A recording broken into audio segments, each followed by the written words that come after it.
Hello, everyone. A very, very good evening and a very warm welcome to a very, very special course. I think it's fair to say this is the most ambitious course any digital choir, any online, any virtual choir has ever attempted. I know some of us here tonight have sung Mahler 8 online before, but this is even bigger for reasons that I shall explain very shortly. It is an incredible work. This is Mahler's Eighth Symphony, the Symphony of 1,000. We will be learning and recording our voices along with the incredible Bergen Philharmonic. That's an interesting snip. Bergen Philharmonic with Edward Gardner. And I've got so much more to share with you about this. But before I get to it, just let me do a couple of sound checks and check that we've got everything ready to go. So if I press this button, do we get Mahler 8? Oh, yes.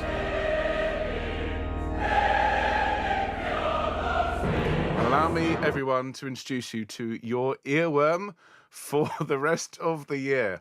I'm not kidding. This is an incredible piece. To say, well, I woke up twice in the night last night with this music playing in my head, and that's just from having listened to it, let alone taught it. Just be ready, folks. This is quite something. So I see we've got lots of people waiting, very eager to get started. I am with you. Absolutely. I can't wait. This is such an incredible thing for us all to be learning. But of course, got some news to share with you first, a few updates. And of course, lots of people came and joined me and Anna and the team here in Bristol for Carmina Burana just a couple of days ago. So I'll just thank everyone for that in a minute. But let me just welcome everyone who is watching live. This is, of course, a public session. So anyone who's watching, hello. Hope you are keeping very well and hope you're considering joining us for a truly incredible course. One of the most spectacular things, one of the most ambitious choral projects ever attempted here on the internet. So let me welcome all of you. Hello, Artie. Hello, Alison. Hello, Andrew. Hello, Andrew. Hello, Angela. Hello, Barbara. Hello, Barbara. Hello, Carol. Hello, Carolyn. Hello, Nikki. Hello, Claire. Hello, Claire. Hello, Cliff. Hello, Colette. Hello, Dave. Hello, Jill. Hello, Deborah. Hello, Diane. Hello, Dorothy. Hello, Elizabeth. Hello, Ellen. Hello, Emma. Hello, Fiona. Hello, Jill. Hello, Gillian. Hello, Glennis. Hello, Gloria. Hello, Graham. Hello, Heather. Hello, Ian. Hello, Margaret. Hello, Ian. Hello, Jackie. Hello, Jackie. Hello, Jane. Hello, Jane. Hello, Janet. Hello, Jackie. Hello, Jane. Hello, Jenny. Hello, Jenny. Hello, Jill. Hello, Joy. Hello, Judith. Hello, Judith. Hello, Julie. Hello, Katri. Hello, Liz. Hello, Lizzie. Hello, Linda. Hello, Michael. Hello, Maggie. Hello to all of you. Always lots more people joining. Hello to Marion. Hello, Marianne. Hello, Michael. Hello, Mike. Hello, Moira. Hello, Nicola. Hello, Pam. Hello, Paula. Hello, Philomena. Hello, Pippa. Hello, Rachel. Hello, Richard. Hello, Ruth. Hello, Sandra. Hello, Sheila. Hello, Shirley. Hello, Susanna. Hello, Terry. Hello, Ulla. Hello, Vanessa. Hello to all of you. Apologies if I haven't read your name out. This is the list that YouTube has given me for people who've been chatting. But to all of you, you're very, very welcome. Welcome all of you to an incredible course. And we do need to get started because, well, I've got such a lot to get through. So welcome. Do make yourselves at home. And let's begin, shall we? So very, very good evening, everyone, and welcome to our Mahler 8 course. Now, some of you have sung this before, but you've never sung it like this. This is a course in partnership with the incredible Bergen Philharmonic Orchestra as conducted by Edward Gardner OBE. This is their performance that was recorded back in June of this year. This is a performance that has already won awards before we sing a note of it. And we are so, so privileged and so grateful that Bergen have allowed us to work with them again. This will be our third project with them following our Mass of Life by Delius and the Brahms Requiem, which is in the studio being mixed. This is the Symphony of 1,000. But before we get to information about this, a couple of notices for members of Choir of the Earth. So just to say, everyone, the Bach Magnificat is well underway. Every time anyone submits a recording into our Dropbox, I get a notification, and my phone has barely stopped buzzing all weekend with submissions for the Bach. There is still one more deadline outstanding. It is Fecit Potentiam, so do please gather your strength in your arms and in your voices voices and record Fecit Potentiam for us. And I'm just so grateful to everyone who submitted tracks. We've had thousands of tracks, and the engineers are already underway in mixing. We're so looking forward to our Christmas concert. Now, in just over a week's time, we have our latest town hall meeting. We're having these as regularly as we can. This is your chance to meet the team, to ask questions of us, and get updates. And my goodness, we have some very exciting updates for you at our next town hall on Thursday, the 14th of November. It's going to be 5 p.m. UK time, so it's 2 hours before the Mahler rehearsal that night.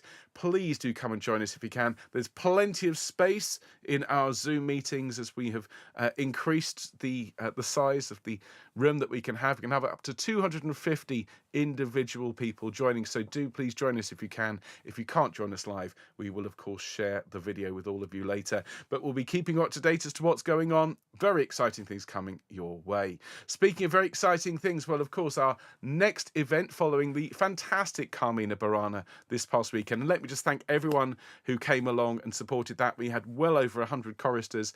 We had a fantastic time. It was an amazing day, and I just want to say how proud I was of everyone who took part. We have recorded it, and after a little bit of tinkering in the studio, we'll share that with everyone so you can hear Carmina Burana. But the next event is Haydn's Nelson Mass, and this kicks off our Nelson Mass tour. If you can join us at St Gabriel's, Pimlico on the 23rd of November of this year, we'd love to see you there.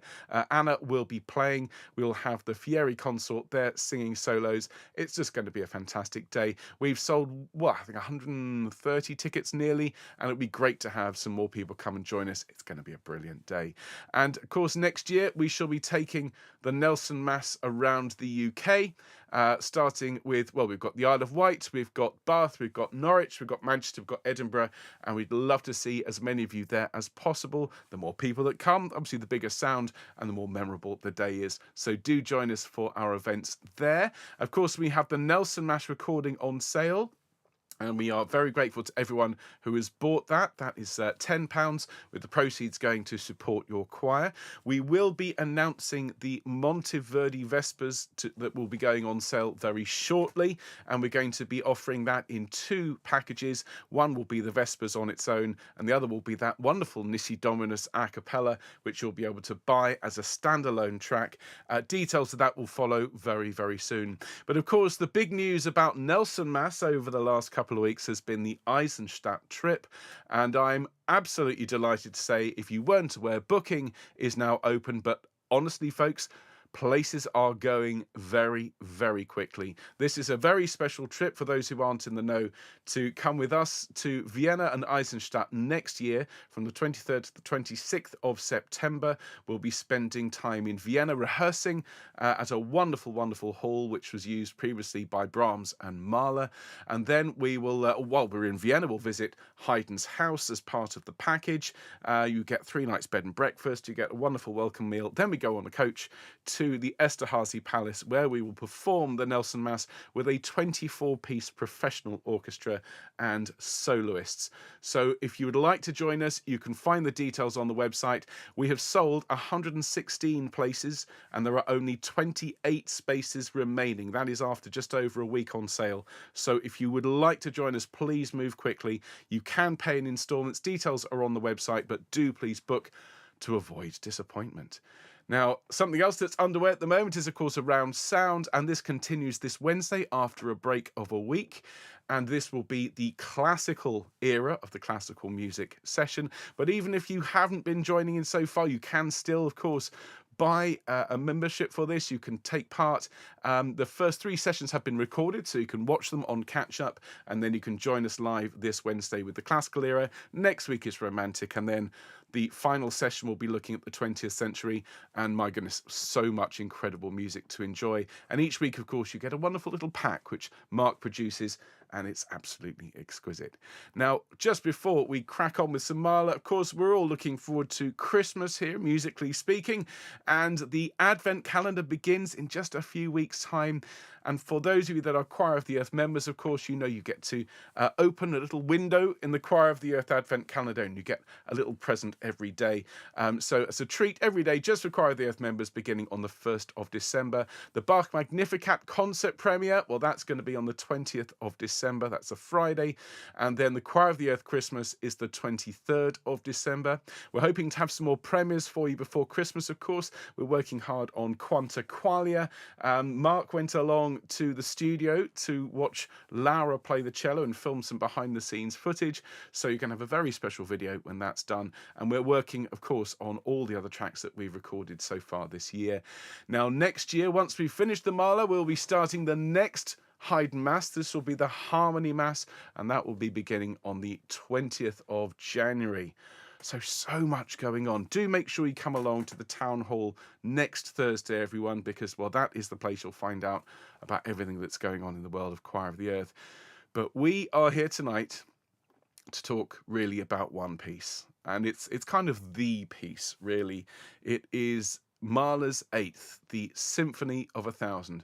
And this project we're calling the Global Symphony because, well, although it was recorded in Bergen under the baton of Edward Gardner, we are going to be adding hundreds, if not thousands, of voices to this already award-winning performance. Performed in June of this year, it was actually Edward Gardner's final performance with Bergen after many, many years and a wonderful relationship. They had worked together on some of the most spectacular projects, and some of their recordings actually won the Gramophone Recording of the Year. They're Peter Grimes, for example. So emotions were obviously running very high in the hall, and we recorded their very, very final performance with Edward Gardner. And so we're going to be adding our voices, everyone, to what was already a very, very special performance. It won a Norwegian Critics Award. And, well, we're just so privileged and so grateful to Bergen for allowing us to record. Now, the work itself was composed by Gustav Mahler, I think to the surprise of nobody, composed between the years of 1906 and 1907 and was performed for the first time in September 1910 in Munich. It was actually the last of his symphonies that he ever conducted, and it is rather unusual as a piece for reasons I shall explain shortly, but most obviously, most symphonies are written with 4 movements, some even with more. This has actually only 2 parts, but they are enormous. The first part, Veni Creator Spiritus, is a Latin hymn, and it lasts around 25 minutes, and it is an absolutely enormous sing for choristers. And then part 2 lasts about an hour, but has less for the choir to do, quite a lot less for the choir. And this is based on Faust, the second part of Faust. Now, it's written for double choir, boys choir, 8 soloists, a massive orchestra and organ. And the themes of this work, well, Mahler was always trying to break new ground, and he was always trying to build on what had gone before. And many see this symphony, the Symphony of the 1,000, as kind of the crowning achievement of the Romantic Symphony. What was to follow was to sort of break the symphony up. And of course, this was performed in 1910. It was actually a 20th century piece, but it was very much looking back at the 19th century, and particularly to the works of Beethoven and Brahms, the great symphonists. And so this work has themes of divine inspiration, human aspiration, redemption, and transcendence. So here he is. This is Mahler himself. And before we dive into listening to the 8th Symphony and starting to look at how we're going to approach it, we need to think about the man himself. Now, he was born in 1860 in what is now the Czech Republic, and Mahler was not just a composer, but actually a leading conductor, and this very much informed not just his musical style, but how he wrote for orchestra. He understood orchestras at a level that many composers just don't. He rose to fame in Vienna, which of course was a cultural heart of Europe, and his music emerged during this late Romantic era, the second half of the 19th century, building very much on the shoulders of the giants who had come before. And this era is marked with particularly intense expression, complex emotions, I'll talk more about that in a minute, and a drive to really push the boundaries of musical form, and this really does push the symphony almost to breaking point. And Mahler himself was a bit of a maverick at the time. He had strong convictions about the purpose of music. What was the point of music? Well, he believed that the symphony itself should be all-encompassing. It should be able to embrace the world.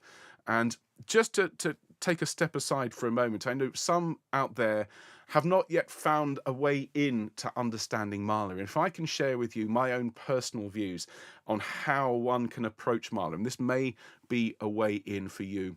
And those of you who are enjoying the Around Sound series at the moment will be aware in the Baroque session we were talking about the affect, the idea that in Baroque music you would have one emotion which kind of encompassed a movement. So you might have a sad movement, for example, and you might have a joyful movement like Hallelujah in Handel's Messiah.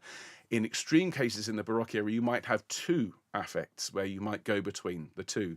By the time we get to the classical era, we were seeing changes in this, but it was still very much clearly demarcated sections. You might have more than one affect, more than one emotion, but they were kind of in compartments.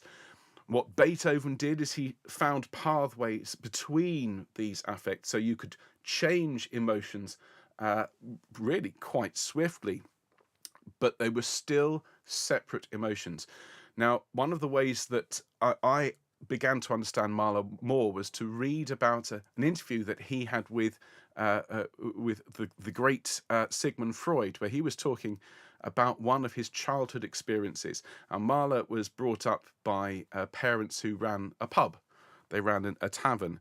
And while they weren't musicians themselves, they very much supported Mahler's musical life. But they were also quite passionate people, and their relationship would sometimes be somewhat tempestuous. And Mahler remembers a particularly violent altercation between his parents, who were throwing things at each other, and really very, very vicious, angry fight. And he said he was so upset as a child, he ran out into the street with this awful, awful fight with his parents just rolling through his head. And as he ran outside, just outside in the street, there was an organ grinder turning and playing a jaunty little Austrian folk tune. And he said the collocation of those two emotions, how he could be feeling this way with this jaunty music playing, made such an impact on him. And I think that is one way to think about Mahler's music. Whereas in some cases, in romantic music, we're still talking about one emotion at a time. With Mahler, as often with humanity, you're feeling multiple emotions at the same time. It might be joyous music, but you might be sad about it. That is perhaps one way into his music. And the way that he blends all of these emotions along with profound philosophical themes, life, death, love, spirituality, the meaning of existence, it really is an incredible thing.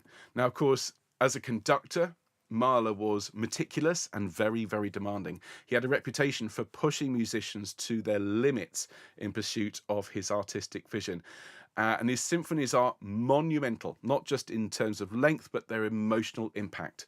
As I said, you're not just going to feel one thing, you're going to feel all the emotions, sometimes kind of stacked up on top of each other.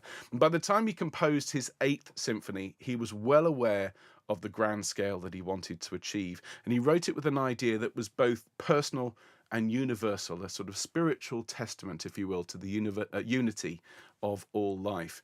Now, the Eighth Symphony is known as the Symphony of 1,000. I've referred to it several times already this evening. This was not a nickname that Mahler particularly enjoyed or that he gave to the symphony, but it was because at the very first performance there were over 1,000 performers. And it's one of these things that, you know, the media will often find a convenient handle to hold on to a work. If you think about Haydn's Surprise Symphony, for example, or Beethoven's Moonlight Sonata, neither of those pieces were named that way by their composer, but it does actually sum up the work rather well. If we just have a look at this next slide, I'm just going to disappear off into the corner here. You'll see this is actually a photograph of the last rehearsal of the Symphony of 1,000. You can see all of these dark zones around that. This is people. This is 1,000 performers coming together in this enormous hall there to perform Mahler's greatest symphonic work. So let's talk about the piece itself. Two parts. The first part is in Latin. The second part is in German. And it is a unique structure. There's no symphony like this. As I said, each part is distinct and unique within itself. Each has its own language, each has its own source of inspiration. We're going to be focusing for the first 5 weeks of our course on the first part, because that is without doubt the largest of the two. But when we get to the second part, it's a fantastic shift in character. So let's talk about the first part, Veni Creator Spiritus. And it's a setting of a 9th century Latin hymn in praise of the Holy Spirit. It's usually traditionally associated with Pentecost, which is, of course, the Christian celebration of the descent of the Holy Spirit. And Mahler uses this sacred text as a kind of invocation, calling upon divine inspiration. And as we sing, when you sing along with Bergen, you can hear they've really been told to sing up and out with this opening section. It's powerful. It's exultant. The choir and orchestra join almost immediately in a full-throated declaration of Veni Creator Spiritus, come, Creator Spirit. And the effect is almost overwhelming right from the start. And it really does embody Mahler's vision of the spiritual, bearing in mind that Mahler was not born Christian. He converted to Christianity from Judaism, which is what he was born into. And so his understanding of Christianity is from someone who was converted. And really, it's this idea of asking for guidance and inspiration from a higher realm is very, very powerful indeed. The second part is the final scene from Goethe's Faust, as I've already said. And this, of course, Faust is one of the great works of German literature. And the choice of the text is particularly interesting. But by choosing Faust, what Mahler is doing is aligning this particular section with the theme of spiritual transcendence introduced in part 1, because this is the second part of Faust. This is the soul ascending to heaven.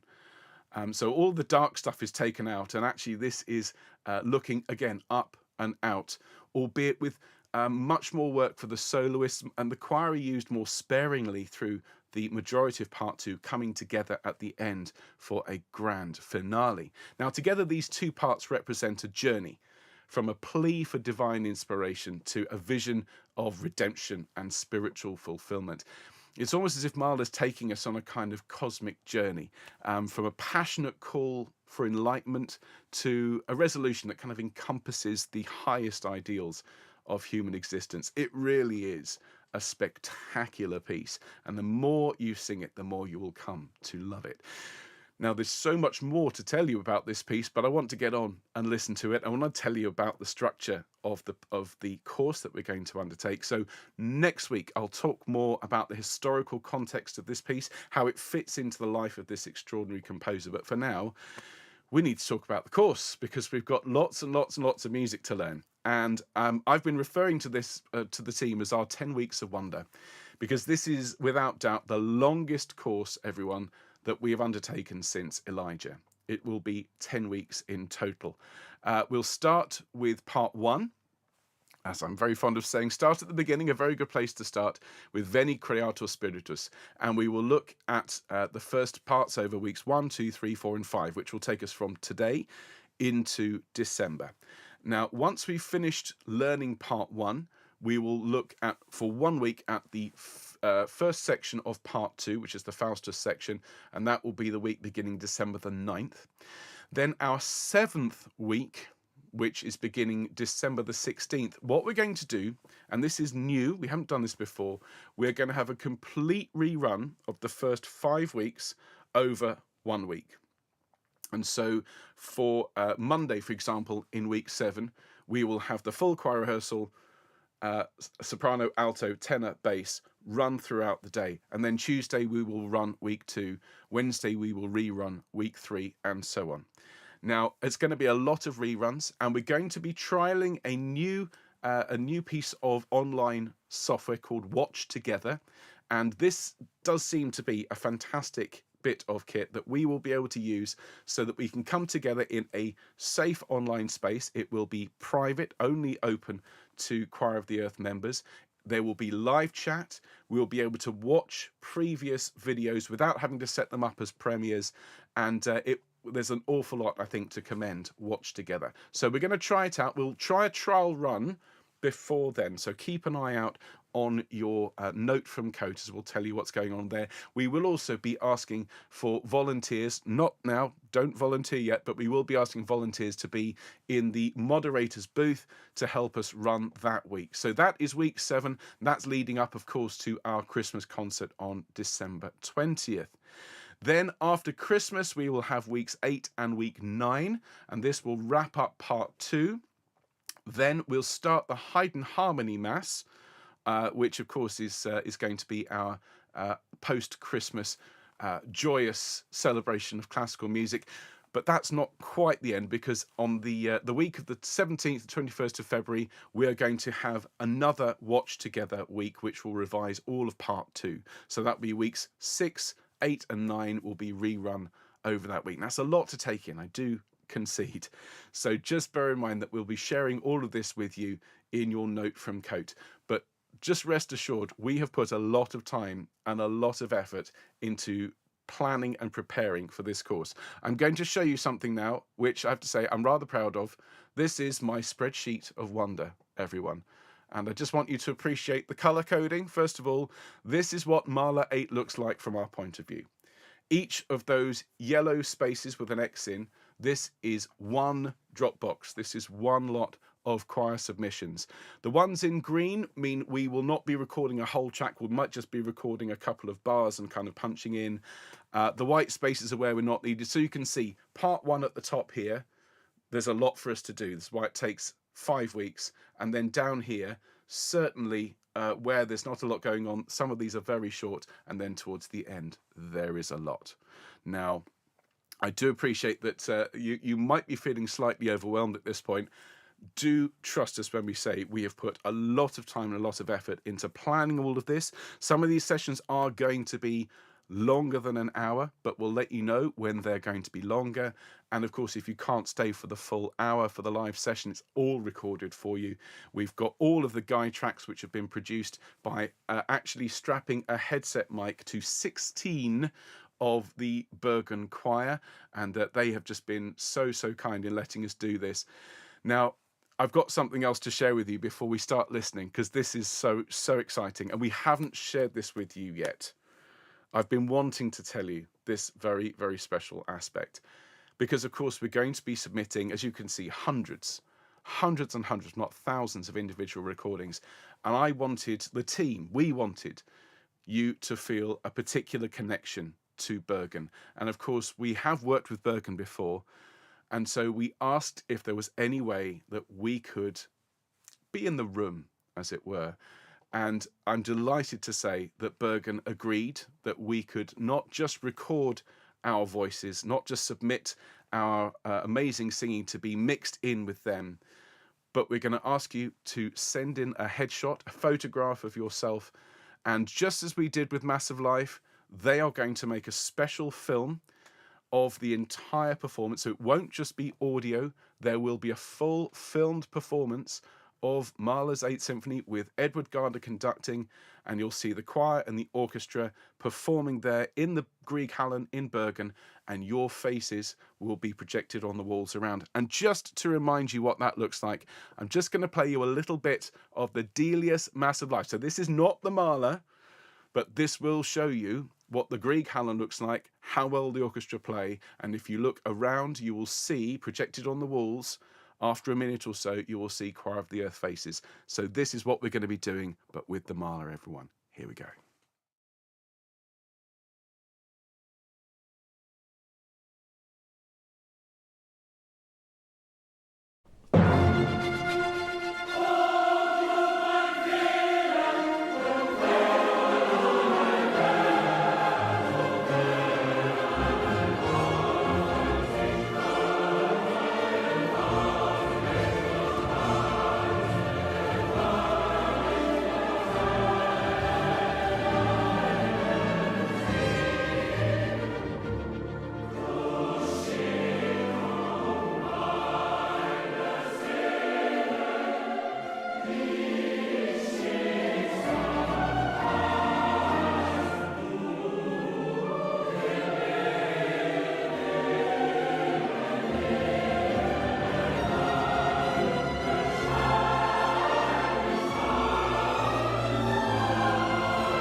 I'd love to play you the whole thing. Those of you that know me know I adore The Mass of Life, but I wanted you to see the Grieg Hallen. I wanted you to see the Bergen Philharmonic. Now, of course, the orchestra for the Mahler is bigger still than that.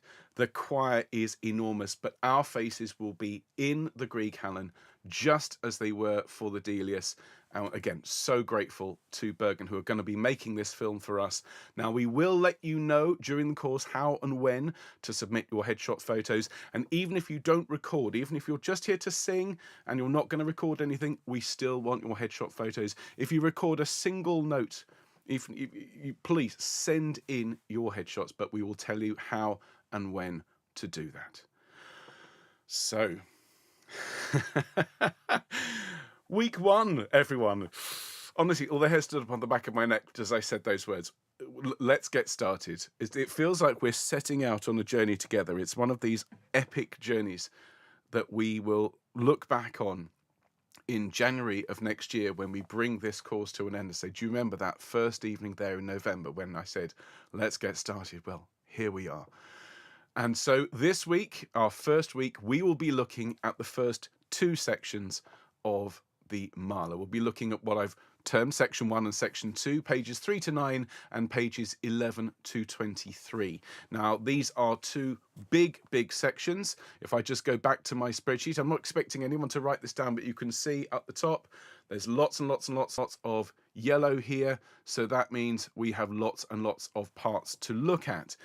In terms of the complexity, though, those of you that have recently been singing lots of semiquavers with Bach, what you'll find is the lines actually are very singable. There are some sections that are a little bit more chromatic and a bit more jumpy, but for the most part, what we're talking about is quality and big sound, but we're not talking about lots and lots of fast double fugues in German. There's a bit of fugue work later on. So what we're going to do is to say this week, we're looking at sections 1 and 2, pages 3 to 9 and 11 to 23. Now we're going to release the guide tracks for you. Those are going to be coming out today. We're going to release the guide tracks on a weekly basis so we don't overwhelm you with too much stuff at once. It was a thought to just put it all up, but with over 200 tracks, I just thought it would be too much to deal with.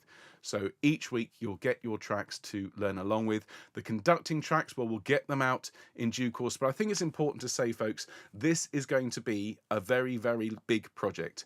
It's going to actually be overtaken by some of our other projects. I should imagine we're not going to be seeing the end results of this until well into next year, possibly next autumn, next fall, because it's going to take a very long time. It's going to cost a lot of money to mix all of our tracks and then put the video together. So this is going to be a kind of a track that's going alongside some of our other works as well. Okay, so just bear that in mind. Rehearsals this week, as you can see, are going to be around 80 minutes each. So Thursday is going to be just a smidgen under 3 hours. Just be ready for that. I certainly am. I shall have a good strong coffee here to get us through it. And so with all that being said, what I want to do now, and I'm not going to have time to do this every week, but what I want to do is in a minute, I want to play you the entire first part of Mahler 8. The full 25 minutes from the top. We won't do this every week, but I wanted to just give you an overview of what we're going to be listening to. And trust us when I say we have done this so carefully. We're going to teach it to you, spend plenty of time on each section. We're going to revise. Everything is laid out. If you just follow the instructions, by the end of it, you'll have recorded dozens, if not hundreds of tracks, and you will be a major part of this project. Now, what I've got on here, and I thought I'd put this up, we have got a translation for you, and I'm just going to click through. This is the Latin here on the left and an English translation on the right. And I'm just going to click through, so you can come back later on if you want to, and you can just scrub through the rehearsal. In fact, my wonderful colleagues here, I think Nikki's here looking after you in the booth, she might even timestamp this section, so you can just come back and see this on screen. But what I thought I would do is I'm actually going to put a representation of the PDF on screen. Now, you're not going to be able to read along with it. I'm afraid I tried my best to get that fabulous software that we enjoyed so much for the Bach to play ball for this project. It seems to be fine with 5 tracks, 6 tracks, 8 tracks. 16 tracks though, it just crashed constantly. So we're not going to be able to use that fabulous software for this project, unfortunately, but everything after this is all going to be in that wonderful new software. We're just going to have to go old school for this. So all that being said, lots and lots of talking. It's now time for 25 minutes of Mahler.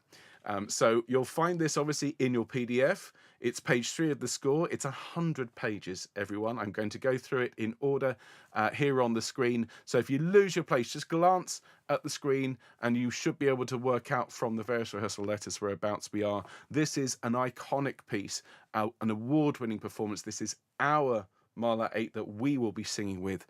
And this is the starting point. So everyone, here we go. Mahler's 8th, first part.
So there we are.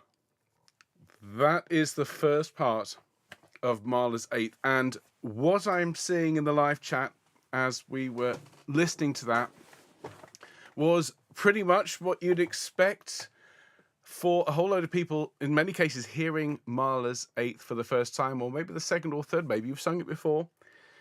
But that is the joy of Mahler. Every time you listen, you learn something new about the music and about yourself. And that's exactly what we're going to do. We're going to treat this, even if you've sung it before, even if you know it backwards, you're going to learn something new about yourself and about this music when you learn this. If you've never sung it before, we have such an amazing treat ahead of us.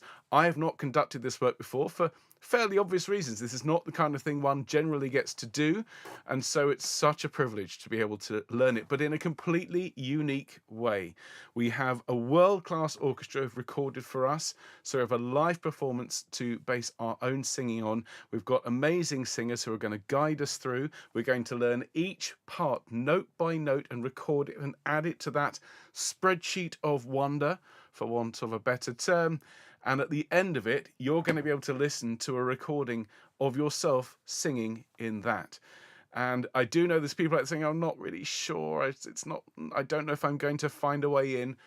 If you sing with me, I will do my absolute best to teach you not just about the music, but about how it works and why Mahler did so many of those particular things. Again, one way to look at it, think about all those emotions layered one on top of the other. At the moment, it does seem like a huge forest to fight our way through, but I promise you, we will not only find a path, we will be all the better for having done it. And it will put all the other works we're doing at the moment into an incredible context. Bach's Magnificat on one side, Haydn's Harmony Mass on the other, Mahler's Symphony of 1,000. Well, this is the only place you can learn it like this. So I'm really, really excited to start teaching this to you. We will look back on this first rehearsal. Mark my words, as we do every time. In a few months' time, we will look back and go, do you remember when we were listening to it the first time? And the live chat was full of people who were really nervous. Let's just mark my words. We will know it. We will really, really know it by this time in a few weeks. And it will seem like a completely different piece. So I'll look forward to seeing you for your epic sectionals this week. And it's part 1, section 1 and section 2. We'll take our time with it, but we will be thorough. And by the end of this week, you will know a big chunk of that. And I'll look forward to seeing you there. A full choir rehearsal next week. We'll be looking at more of the history and the backdrop to this. If you're not yet signed up for this course, do please come and join us. This is a very, very special piece, not something that comes along every day.